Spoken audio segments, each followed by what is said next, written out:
وزیر اعظم کہہ رہے ہیں تیار ہیں اگر ناکام ہو گئی آپ کی تحریک تو. یہ دھمکیاں بڑے عرصے سے دے رہے ہیں. وزیر اعظم کا کام دھمکیاں دینا نہیں ہوتا، ملک کے مسائل حل کرنا ہوتا ہے. اگر اس پہ عدم اعتماد آ رہا ہے تو اس کا جواب ملک کے مسائل کو حل کر کے. یہ عدم اعتماد یہاں پہنچا کیوں ہے؟ کیونکہ ملک کی معیشت تباہ ہو گئی ہے.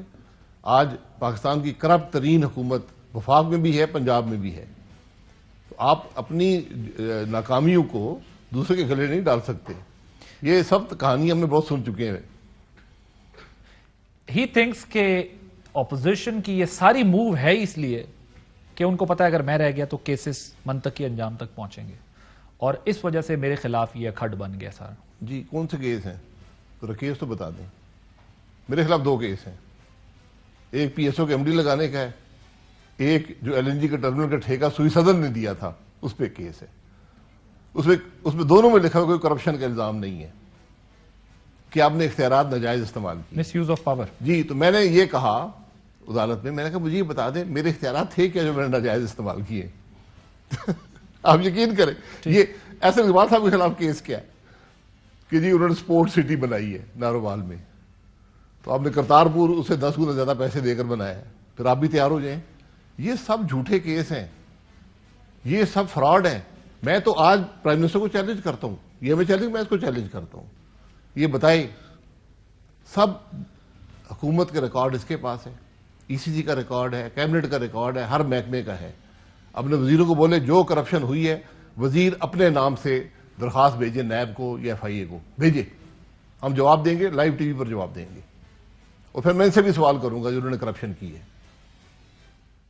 یہ بال اب نہیں بکتا، یہ ایک دفعہ بک گیا، ہمارے خلاف نیریٹو قائم کیا گیا اور ختم ہو گئی بات. کہتے ہیں کہ بیرونی، آج انہوں نے یورپی ممالک کو بھی کہا، انہوں نے کہا کہ جی آپ جو ہیں وہ بھارت سے کیوں نہیں پوچھتے جب وہ بین الاقوامی قوانین کی خلاف ورزی کرتا ہے، آپ ہمیں مراسلے لکھ رہے ہیں. انہوں نے کہا اصل وجہ یہ کہ یہاں کی جو اپوزیشن ہے اس کا پیسہ باہر ہے، ان کے مفادات باہر ہیں، اور ماضی میں ایسی پالیسیز بنائی گئی جس کی وجہ سے آج مغرب ہمیں ڈکٹیٹ کرتا ہے. اگر ایسی پالیسیز نہ بنائی گئی ہوتی تو ہم آزاد خارجہ پالیسی کے ساتھ ہمیں کوئی کیسے بتا سکتا تھا کہ ہم نے کدھر جانا ہے کدھر نہیں جانا. دوسری چیز وہ کہتے ہیں کہ چونکہ آپ لوگوں کی اپوزیشن کی وہ کہتے ہیں پیسے باہر تھے، اس وجہ سے آپ لوگ ان کے خلاف کچھ بولتے ہی نہیں تھے، اور آج وہ کہہ رہے ہیں کہ یہ بائی ڈیزائن ہو رہی ہیں چیزیں ساری. یہ چیک کر لیں کس کے پیسے باہر ہیں، چیک کروا دیں. وہ تو کہتے ہیں شریف فیملی کے باہر ہیں، زرداری فیملی کے باہر ہیں. 90% انڈیا کے پیسے باہر ہیں. نواز شریف صاحب کے ہیں تو کیس بنائے نا. 3.5 سال سے ایک مشیر یہاں دعوے کرتا رہا ہے کہ میں پیسے لے کر آؤں گا. 9 سال جنرل مشرف یہاں نواز شریف صاحب کے ہر معاملے کو کھنگالتا رہا ہے. کوئی پیسہ ملا ہے؟ نواز شریف صاحب نے اگر پیسہ باہر ہوتا، کسی کے تابع ہوتے تو وہ پاکستان کو ایٹمی طاقت بناتے. میں تو پوچھتا یہ ہوں کہ اگر یورپ نے نہیں پوچھا بھارت سے، ہم نے پوچھا ہے؟ ہم نے کیا کیا؟ ہم چپ بیٹھے رہے. تو یہ ناکامیاں، آپ اپنی ناکامیاں دوسروں کے گلے نہیں ڈال سکتے. آپ کو جو بھی مینڈیٹ ملا، چوری کا ملا، جو بھی تھا، اس ملک کے مسائل کے حل کرنے کا تھا، عوام کو تکلیف دینے کا نہیں تھا. آپ نے عوام کو تکلیف دی ہے، آج عوام کھڑے ہو گئے آپ کے خلاف. مگر وہ ان کا خیر یہ ظاہر ایک قانونی مسئلہ ہے، یہ تو عدالتوں نے فیصلہ کرنا ہے، کیسز سے پتہ چلنا ہے. لیکن وہ یہ کہتے ہیں ایک تو اس کی بنیادی وجہ یہ تھی. اب جو وزیر اعظم کیسز کا تعلق کیا ہے وزیر اعظم سے؟ عدالتوں نے فیصلہ کرنا ہے. عدالتوں کا نہیں ہے، نیب بھی انڈیپینڈنٹ ہوتا ہے، ایف آئی اے انڈیپینڈنٹ ہوتا ہے. حکومت کا کام یہ ہو سکتا ہے بالکل یہ شکایت بھیجے، نہیں شکایت بھیجے، یہ شکایت بھیجے نیب کو یا ایف آئی اے کو کہ جناب شاہد عباسی پیٹرولیم کا وزیر تھا یا وزیر اعظم تھا، یہ اس نے غلط کام کیا ہے، یہ ہم شکایت کر رہے ہیں. آج تک ایک شکایت نہیں گئی.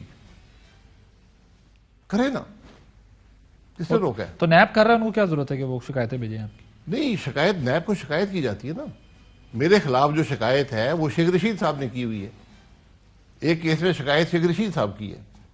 سر آج شیخ صاحب نے ایک اور بات بھی کی. انہوں نے کہا آج اپوزیشن کو قبل از وقت الیکشن پر بات چیت کی انہوں نے وہ دعوت دی ہے. انہوں نے کہا ہے کہ حالات ایسے ہیں کہ مل جل کر حل اس کا نکالنا چاہیے، ورنہ کسی کے ہاتھ کچھ نہیں آئے گا. جی حل ہے نا. کیونکہ مولانا صاحب سے بھی جب یہ پوچھا گیا کہ جی آگے کا کیا پلان ہے، مولانا صاحب نے کہا پہلے جان چھوٹے اس کے بعد دیکھ لیں گے، پہلے خزاں چلی جائے پھر دیکھیں گے کہ باہر کیسے. حل ہر چیز کا الیکشن میں ہے.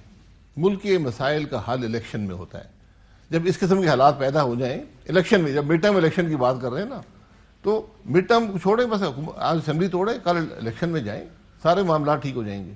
دودھ کا دودھ پانی کا پانی ہو جائے. حکومت کو اتنا اعتماد کیوں ہے؟ وہ کہہ رہے ہیں آپ لائیں، کل لے آئیں اپنی عدم اعتماد کی تحریک، کیوں نہیں لا رہے؟ ڈیلے کیوں کر رہے ہیں؟ اس کا پروسیس ہے، جب آئے گی تو آپ دیکھنا کیا تماشا لگتا ہے. کیا لگے گا؟ آپ دیکھ لیں مثلا جو رونا دھونا اسپیکر ڈالے گا، جو یہ حکومت ڈالے گی، آپ دیکھنا. اسپیکر ہیلے بہانے ڈھونڈیں گے. جی جی جی، ایک نہیں 100. کتنا ڈیلے کر سکتے ہیں ویسے؟ اگر کوئی ڈیلے نہیں ہو سکتا. دیکھیں آئین کی آپ خلاف کر گے، عدالتیں موجود ہیں، عوام موجود ہیں، لوگ آپ کو معاف نہیں کریں گے. اگر خیال ہے کہ یہ اس ہیلے بہانوں سے حکومت کو طول دے دیں گے، یہ بات نہیں چلتی. خورشید شاہ صاحب نے کہا ہے 8-9 تاریخ تک جو ہے وہ جمع کرا دیں گے ریکوزیشن. جی اگلے 2-3 دن میں ہو جانی چاہیے جی. اور پھر ٹوٹل کتنا ٹائم لگنا ہے سارا؟ ریکوزیشن جمع ہوگی اس کے 2 ہفتے کے اندر اندر. پہلے دن بھی ہو سکتا ہے، 2 ہفتے تک آپ نے اجلاس بلانا ہوتا ہے. اس کے بعد اسمبلی میں یہ موشن موو ہوگا ایڈمیشن کے لیے، اس میں 3 دن کا وقفہ ہوتا ہے. پھر جب ایڈمیشن ایڈمٹ ہو جائے، 20% لوگ کھڑے ہو کر سپورٹ کرتے ہیں موشن کو، تو وہ ایڈمٹ ہو جاتا ہے. اس ایڈمٹ ہونے کے 3 سے 7 دن کے اندر ووٹنگ ہوتی ہے. تو پورا مارچ کا مہینہ نکل جائے گا اس کے اندر. جی اگر وہ 14 دن لیتے ہیں، جو کہہ رہے ہیں نا ہمیں بڑا شوق ہے تو آئیں، تو ہم کہتے ہیں پہلے دن لگا دیں. ہاں ٹھیک ہے، وہ ظاہر اس کو جمع ہوگی اس وقت پتہ چل جائے گا کہ وہ جمع ہوگی تو پتہ چل جائے گا کہ کیا نیت ہے. تو یہ مجھے بتائیے گا کہ ابھی تک اتحادیوں کے جیسچر سے ایسا لگ رہا ہے کہ وہ کہیں نہیں جا رہے، تو کیا آپ لوگوں کا اعتماد جہانگیر ترین صاحب گروپ پر ہی رہ گیا بس؟ نہیں، ہمارا اعتماد ان ایم این ایز پر ہے جو ہمارے ساتھ، جس سے ہمارا رابطہ ہے، جو ہمارے ساتھ ہے. ایک بڑی تعداد میں ہے. اب کتنی ہو گئی تعداد؟ 22 لوگوں سے زیادہ ہے. 23 یہ کنفرم ہے. 23 ہے جی انشاءاللہ. وہ تو خٹک صاحب کہہ رہے ہیں ہمارے پاس بھی 7 اپوزیشن کے بندے ہیں. چلے 23 میں سے 7 نکال دیں پھر بھی بات بن جاتی ہے. وہ 23 میں سے نہیں نکالنے، وہ آپ میں سے نکال لیں. میں وہی نا. اچھا ٹوٹل میرے اگر تو چلے گئے تو میرے پاس 23 ہے نا، 23 میں سے میں 7 نکال دیتا ہوں. ٹھیک ہے، پھر 23 سے 7 بھی آپ ہو جاتا ہے. 16 رہتے ہیں آپ. جی 16 رہ جاتے ہیں. اچھا ضرورت 9 کی ہے. ٹھیک ہے، تو اس کا مطلب ان کے پاس جو بندے چلے بھی جائے تو کوئی فرق نہیں پڑنے والا. وہ یہ شوق بھی پورا کر لیں. سر یہ بتائیں کہ یہ اس وقت جو کچھ ہو رہا ہے، پاکستان کو فیٹ ایف سے بھی نہیں نکالا گیا، پھر جون تک معاملہ چلا گیا. ظاہر ہے جیو پالیٹکس ہے، اس کے اندر زیادہ وہ دوسرا اینگل ہمیں دکھتا ہے، لیکن اس وقت جو سچویشن ہے وہ تو بڑی سیریس سنجیدہ ہیں جو ملک کے لیے معاملات ہیں. مثلا فیٹ ایف کا مسئلہ ہو، ابھی روس کے مسئلے پہ جو یورپ نے اپنی پوزیشن پوری لے لی ہے. وزیر اعظم نے تو ان کو جلسے میں کہا، انہوں نے کہا کہ جی ہم جو ہے وہ خود فیصلہ کریں گے، ہم نے کیا کرنا ہے، ہمیں جو ہے وہ یہ نہ بتایا. امریکہ نے، انہوں نے کہا کہ امریکی صدر کے بارے میں انہوں نے کہا انہوں نے ہمارا شکریہ بھی نہیں ادا کیا، ہم نے ان کو یہاں سے مدد کی نکلنے میں سارا کچھ. یہ تمام چیزیں اگر ذہن میں ہم رکھیں، اور جو کچھ اس وقت ہمارے سینٹر سٹیج پہ ہو رہا ہے، جو کچھ ہمارے اس وقت پولیٹیکل بیٹل فیلڈ میں ہو رہا ہے، اور دہشت گردی کے واقعات بھی ہو رہے ہیں، اس کو کوئی سنجیدگی سے سب مل کے بیٹھ کے سوچ رہے ہیں کہ کیا آؤٹ کم ہو سکتا ہے اگر سب ساتھ نہ بیٹھے؟ کیونکہ جس طرح آپ یہ کہتے ہیں کہ الیکشن ہی مسئلے کا حل ہے، تو سیاسی جماعتیں ہی مل کے اس کرائسس کا حل نکال سکتی ہیں کہ پولیٹیکل ٹرموائل نہ ہو ملک. آپ نے وزیر اعظم کا لہجہ، آواز، الفاظ سنے یار؟ یہ ملک کے مسائل کا حل ہے. جب آپ پارلیمنٹ کو ساتھ لے کر نہ چل سکیں، جب آپ لوگوں کو گالیاں نکالیں، اپوزیشن کو دھمکیاں دیں، جیلوں میں ڈالیں، تو پھر آپ کیسے حکومت چلائیں گے؟ یہ بات ان کو ابھی تک سمجھ نہیں آئی. آج ان کے آخری دن میں بات سمجھ نہیں آئی. آپ نے فورن پالیسی بنانی ہے، پارلیمنٹ کو اعتماد میں دیں. کیا چین سے ہمارے تعلقات بہتر ہیں؟ امریکہ آپ کو ٹیلی فون نہیں کرتا. آج سال ہو گئے ہم روتے پھر رہے ہیں، ٹیلی فون نہیں آیا بائیڈن کا. پرائم منسٹر کے وزیر سارے روتے ہیں، پھر ٹیلی فون نہیں آیا، ہمارا شکریہ نہیں ادا کیا. کیا مڈل ایسٹ سے ہمارے حالات بہتر ہیں؟ کیا ایران سے بہتر ہیں؟ کیا افغانستان میں ہمارا اثر بڑا ہے؟ کیا ہمارے ملک کے اندرونی حالات بہتر ہیں؟ آج تو ہر بات کا جواب نفی میں ہے.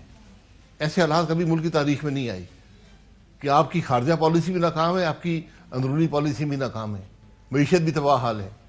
آئی ایم ایف کو آپ جھوٹ بول کے آ جاتے ہیں. یہاں اپوزیشن نے دھمکی دی، عدم اعتماد کی، آپ نے سارا ملک کا خزانہ ڈبو دیا. آپ نے اب 600-700 ارب کا اضافی بوجھ وہاں پہ ڈال دیا. مہنگائی اور کل بڑھتی جائے گی. جو پیٹرول پہ ریلیف دیا انہوں نے، جی یہ کہاں سے پیسے آئیں گے؟ مزید قرضہ لیں گے. جب مزید قرضہ لیں گے سود ادا کرنا پڑے گا. سود ادا کریں گے تو عوام نہیں پیسے دینے نا، کہیں اور سے پیسے تو آئیں گے نہیں. سر یہ بتائیں، ظاہر ہے آپ لوگ پہلے کہتے تھے مہنگائی کر دی ہے انہوں نے، وہ کم کر دیا، تو آپ لوگ کہتے ہیں اب یہ قرضہ مہنگائی کم. اگر اس سے مہنگائی کم ہوتی میں بھی اس کے حق میں ہوں. پیٹرول کو 0 پہ لے کر دیں نا، 0 پہ لے آئیں پیٹرول کو. کیا ملک میں مہنگائی ختم ہو جائے گی؟ سر بٹ جب پیٹرول مہنگا ہوتا ہے تو آپ لوگ یہ کہتے تو ہے نا پیٹرول مہنگا کر دیا انہوں نے، اب اور چیزیں مہنگی ہو جانی، مہنگا اس وقت کہتے ہیں جب آپ ڈالر کو مضبوط کرتے ہیں، اس سے پیٹرول مہنگا ہوتا ہے، یہ آپ کی ناکامی ہے. جب آپ 4 روپے آئی ایم ایف سے کمٹ کر کے آتے ہیں میں ہر مہینے ایڈ کروں گا، یہ آپ کی ناکامی ہے. پیٹرول دنیا میں اوپر نیچے جاتا ہے، یہ 140 تک بھی پیٹرول گیا ہوا ہے، تیل کی قیمت گئی ہوئی ہے.